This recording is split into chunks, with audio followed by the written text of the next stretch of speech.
right, YouTube. Hope you feeling good. Hope you feeling great. You not feeling good. You not feeling great. Don't worry about it, man. You just gotta start your day off with a prayer. All right. Now, I'm about to put you guys up on game for the most part. If you don't know what's going on between Tyrese and DJ Envy, then you are on the right channel. So please hit that subscribe for the vibe. All right. I found this story interesting, mainly because I love the Breakfast Club, and I watched Tyrese's whole interview on the Breakfast Club, right? And he did talk about him and DJ Envy did have that awkward, that moment when they addressed the issues that they had in the past, as far as Tyrese helping DJ Envy with his marriage, and Tyrese felt like he didn't get that energy in return when he was going through his mental breakdown. He didn't feel like DJ Envy and his wife returned that energy, his time of need. All right. So they spoke about everything. It was about like an hour long interview. So what I found interesting, he was there for a whole hour, DJ Envy. Why the fuck would y'all wait for this man to leave then to want to speak on whatever it is y'all needed to speak on or felt y'all needed to speak on at that moment? So after he leaves the interview, DJ Envy then calls his wife on air to basically just address things that was spoken about during the interview. And I found that even more weird because it's like you guys could just call Tyrese. I really didn't feel the need, and I doubt Breakfast Club needed the view. So I was just so confused as to why the hell did this even need to be a video. I was very confused because it seemed like the interview ended well between Tyrese and DJ Envy. If there was an issue with DJ Envy wife, or if the wife felt the way, then they should have just hashed that out off the internet. I was very confused. So then during that on air conversation between DJ Envy and his wife, she spoke about Tyrese helping their marriage, but also Tyrese allegedly overstepping his boundaries as far as like flirting with DJ Envy's wife and like just demanding her time, which he felt like was weird and inappropriate. Which I felt like I'm sorry. I'm sorry. I love DJ Envy. And I can't say I gotta mind my business because it's now my business because it's all over the internet. So it's our business. So I call graduation cap. I'm sorry, graduation cap, and I'm gonna tell you why. I don't see that even being possible. So DJ Envy, you telling me that Tyrese was flirting with your wife, etc., whatever the case may be, right?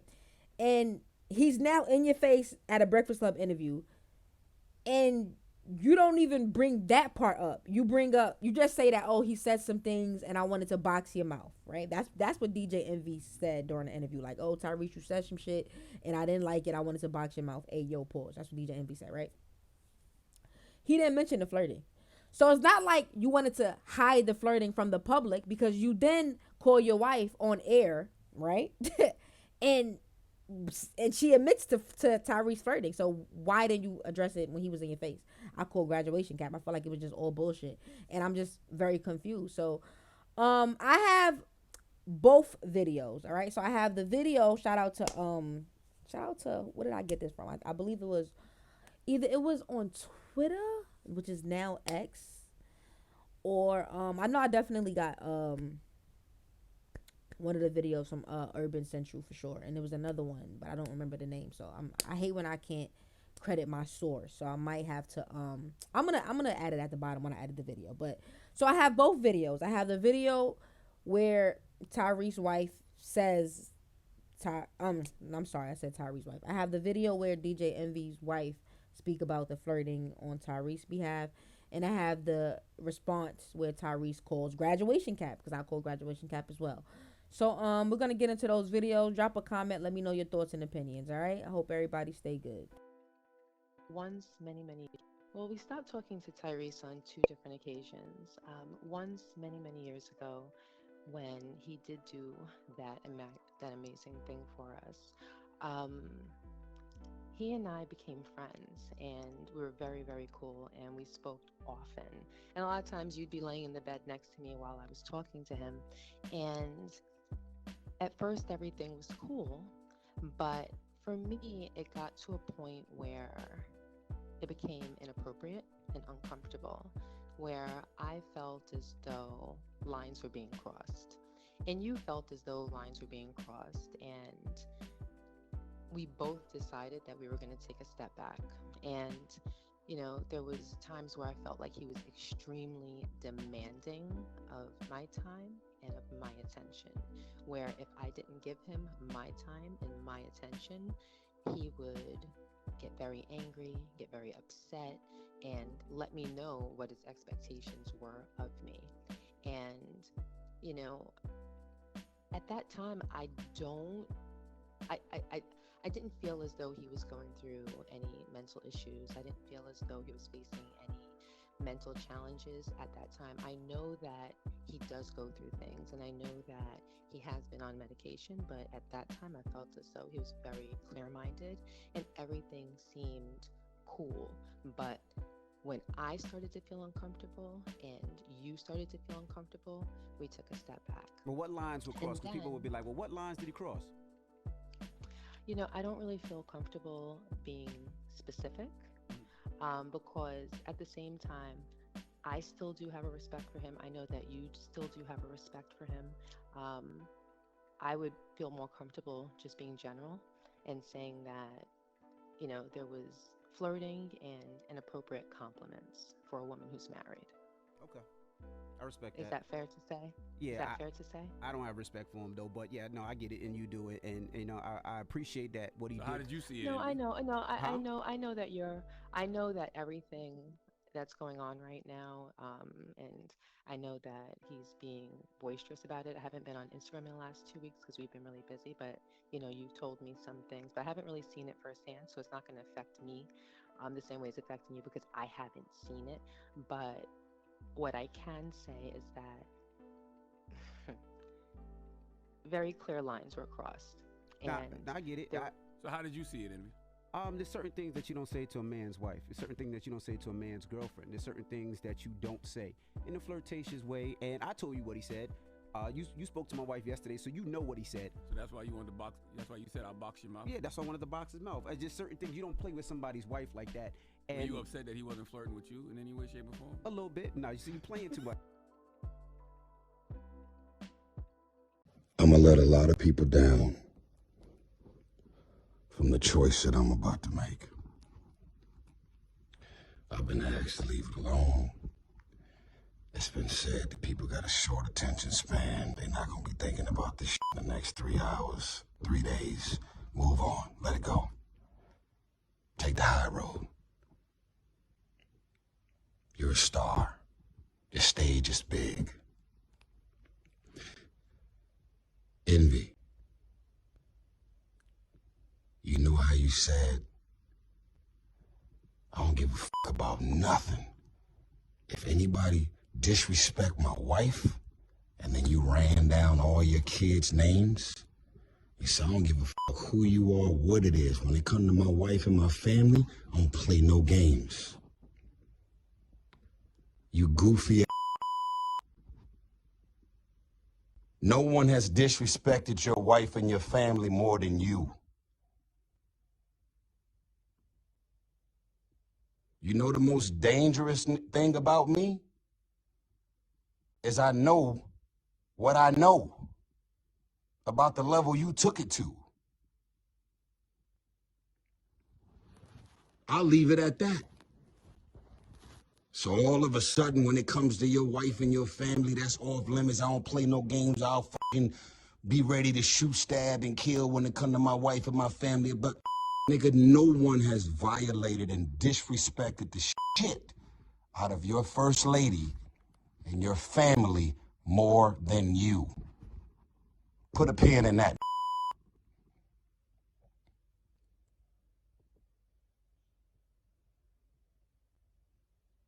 I'm not on the air, am I? Yes, you're on the air. When you called, she answered because you called her from the hotline number at the radio station. That's how it works.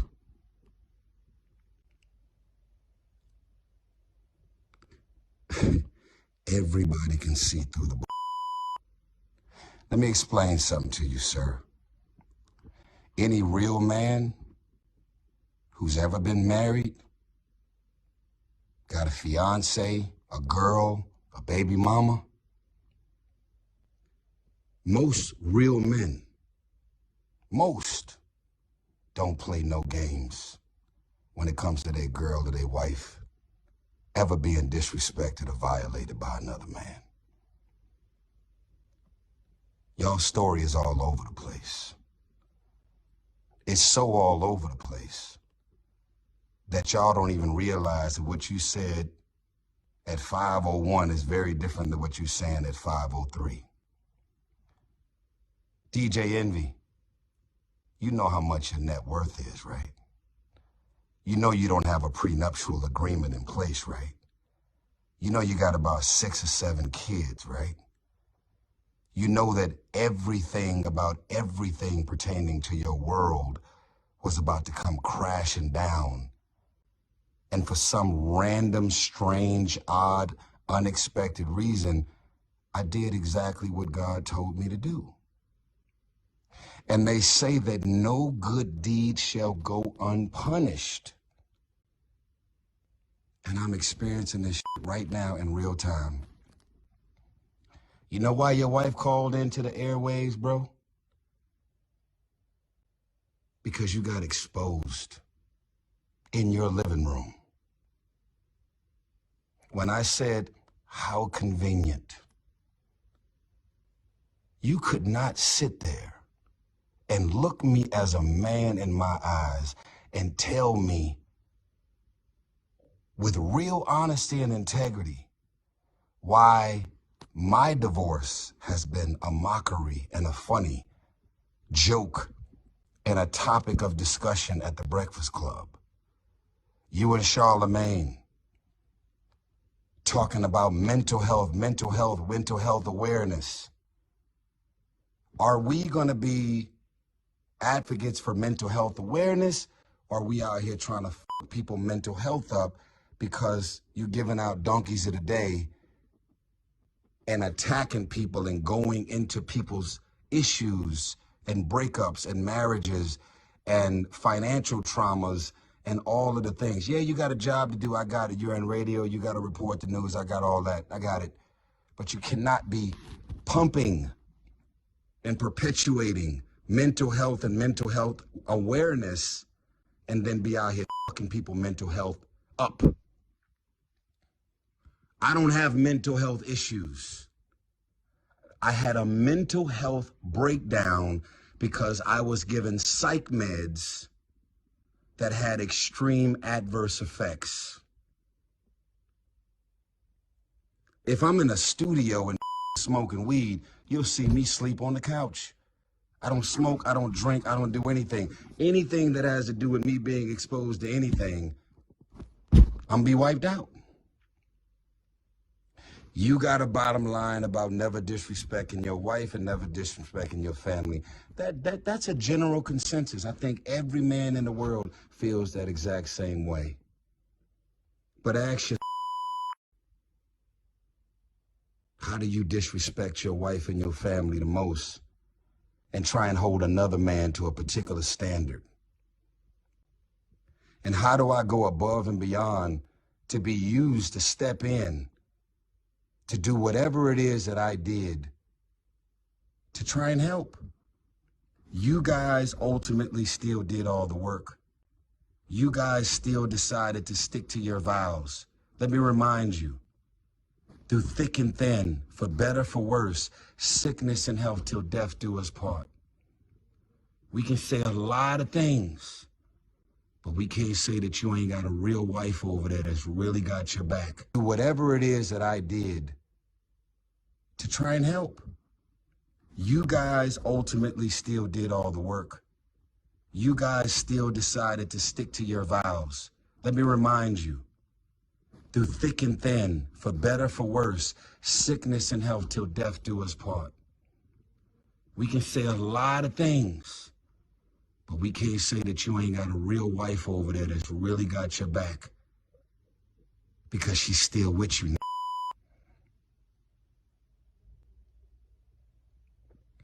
Ponzi scheme, stealing all this money from all these innocent people, that ain't got to do with me. What you did behind her back with the 1, with the 2, with the 10, that ain't got nothing to do with me. See, you're a manipulator. You're a gaslighter.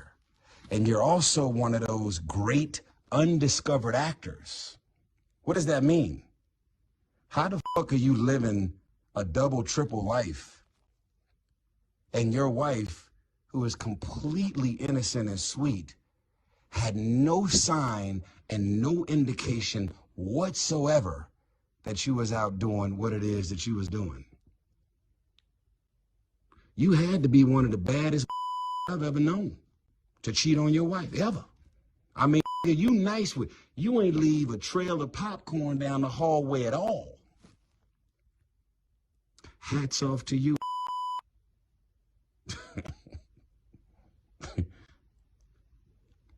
Let's unpack this last thing. One of the other things that was mentioned, well, two of the other things that was mentioned, and then I'm done. There were nights that Tyrese called me. This is what your wife said. And I'd be on the phone and we'd be talking about topics and things. And my husband would be laying in the same bed right on the side of me. Really? I'm on the phone with your wife, and you're in the same bed laying on the side of her. What man, what real man would let another man be on the phone in any capacity if I actually disrespected her? If I actually flirted or did anything that y'all accused me of doing? What did I say and what did I do that was inappropriate? To where if it's so disrespectful and inappropriate, you cross the line, need to box your mouth. Like, that was the most gangster I've ever heard in my life. You're a comedian, dude. There were nights that me and Tyrese was talking and my husband was right laying in the same bed. So I've already allegedly violated you as a man, as a husband, and I violated your wife, allegedly, right? I crossed the line, I disrespected, I flirted, I went from trying to help, and then I turned it into something else, is what y'all are saying, right? How the fuck are we still in touch 5, 6 years after God used me to step in and do what I did? It ain't adding up, bruh. And y'all ain't got no responsibility to me. Y'all ain't got nothing to do with me. I am not in business with y'all. We have no friendship and no relationship where y'all would have to say, he crossed the line, he flirted with you, he disrespected you, he said this and he said that. But don't worry about it. We're not going to say nothing to him about it. We're not going to confront him about it. I'm not going to have my husband to call him and, nigga, what the fuck you talking to my wife and coming up and saying this? You know why you never said anything to Charlamagne about me flirting or disrespecting allegedly? Because it never happened. You know why you never called me, text me, confronted me about what I said and did, supposedly?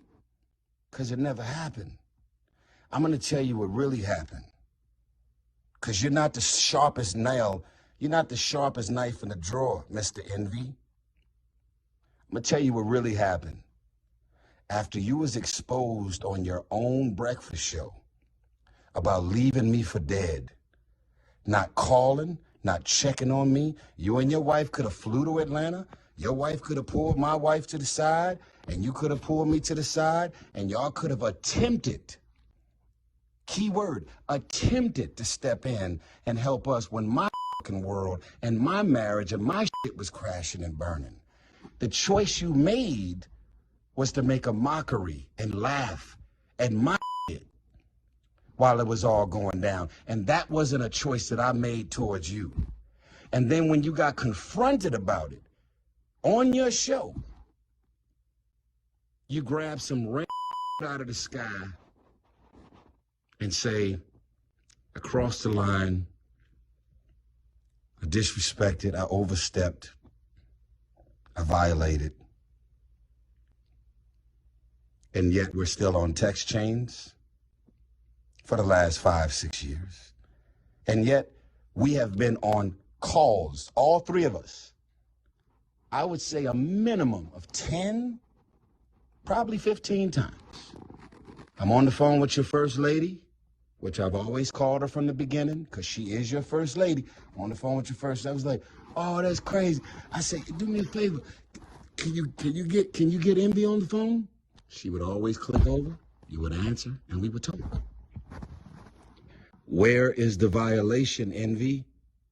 Where is the disrespect, Envy? Where is the me overstepping and disrespecting anything that's got to do with your wife, Envy? Where is it? Be consistent, bro.